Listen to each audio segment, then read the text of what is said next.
Jadi gini bang, saya mau konsultasi nih. Ini ada teman saya minjemin duit ke teman saya.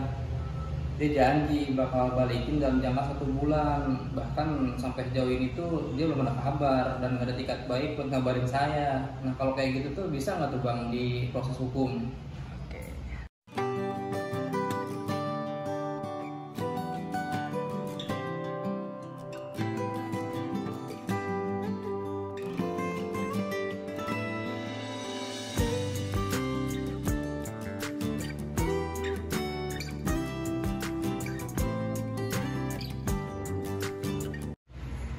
Oke, assalamualaikum warahmatullahi wabarakatuh.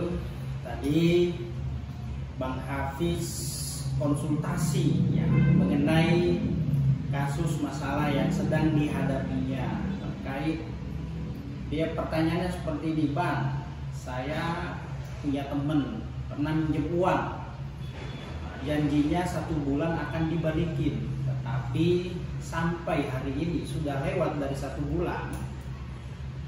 Uang tersebut tidak dikembalikan oleh temannya.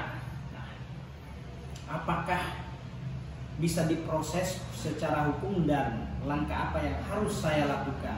Oke, gini ya. Mengenai pertanyaan tadi bahwa si Hafiz ini pernah meminjamkan uang kepada temannya, memberikan uang kepada temannya untuk menolong, tetapi dijanji akan dikembalikan uang tersebut dalam waktu 1 bulan. Sudah lewat waktu 1 bulan, temannya belum pernah mencicil mengembalikan uang tersebut sampai hari ini. Dia bingung langkah apa yang harus ditempuh. Oke, baik, jadi begini, terkait tindakan perbuatan yang Hafiz alami ya, yang dilakukan oleh si temannya tadi yang meminjam uang dalam tempo 1 bulan tidak dikembalikan, ini patut diduga sang teman tersebut telah melakukan tindak pidana ya, tindak pidana penipuan dan penggelapan. Nah, pasalnya 372 378 di mana ancaman pidananya yaitu paling lama 4 tahun. Maka dalam hal ini si Hafiz harus memberikan peringatan terlebih dahulu kepada temannya ketika ingin mau melakukan upaya hukum. Peringatkan baik itu secara lisan maupun tulisan, atau somasi ya. Dapat disomasi temannya, peringatkan agar uang yang ada padanya dalam penguasaannya agar dikembalikan. Itu ya, setelah diperingatkan namun juga tidak memberi respon atau tidak menunjukkan itikat baik, maka dapat menempuh upaya hukum, membuat laporan di kantor kepolisian. Nah, Hafiz bisa membuat laporan ke kepolisian terkait kerugian yang telah dialaminya. Ya, tindakan yang dilakukan oleh temannya ini patut diduga telah melakukan tindak pidana penipuan dan penggelapan di mana ancaman pidananya yaitu paling lama 4 tahun. Ini diatur di dalam undang-undang ya, KUHP. Nah, itu ya Fit ya. Jadi upaya yang harus kamu lakukan pertama adalah somasi dia, peringatkan baik secara lisan maupun tulisan.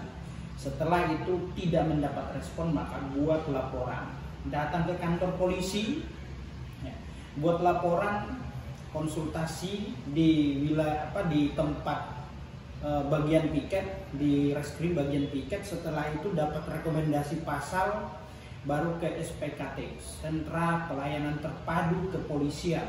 Nah, di situ nanti dibuatkan ya, surat keterangan lapor ya, surat keterangan lapor. Nah, setelah itu menunggu proses dari pihak penyelidik dalam perkara ini ya. Kamu siap-siap nanti akan dimintai keterangannya sebagai pelapor di hadapan penyelidik ya, nanti di BAP, berita acara pemeriksaan nantinya. Nah, dan kamu harus siapkan saksi-saksi siapa yang mengetahui, melihat, merasakan, mendengar pada saat kamu telah menyerahkan uang tersebut Ataukah misalkan kalau ada kwitansi, ya, bukti surat, kamu bawa juga nantinya, perlihatkan kepada pihak penyelidik, nanti akan diproses. Nah itu, terlapor dalam hal ini teman kamu akan diproses juga nantinya, dimintai klarifikasi dari pihak penyelidik.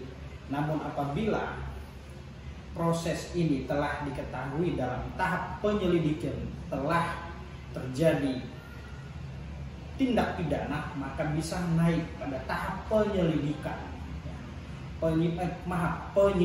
Penyidikan ini ya akan menentukan siapa yang melakukan tindak pidana tersebut. Nah, nanti setelah itu ada penetapan tersangka. Nah, syukur-syukur ya perkara ini bisa diselesaikan secara kekeluargaan, perdamaian di tingkat kepolisian.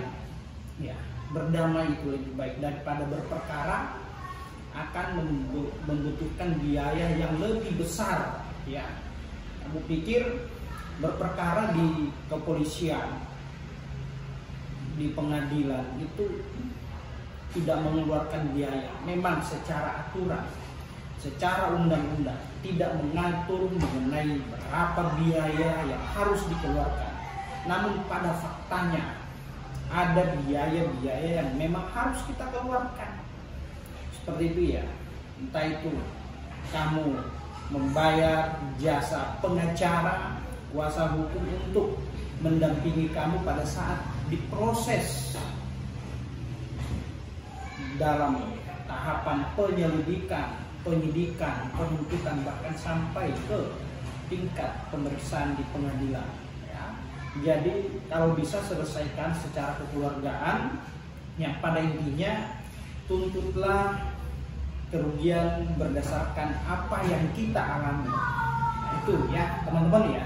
Jadi langkah atau upaya hukum yang dapat ditempuh oleh Hafid saat ini karena telah diduga mengalami penipuan, uangnya digelapkan oleh kawannya sendiri, maka dia dapat melakukan upaya hukum, yaitu membuat laporan pidana di kantor kepolisian. Nah, itu ya teman-teman ya. Semoga apa yang saya sampaikan ini bermanfaat bagi kita semua. Demikian, assalamualaikum warahmatullahi wabarakatuh. Oh, jadi gitu ya Pak. Terima kasih atas pencerahannya.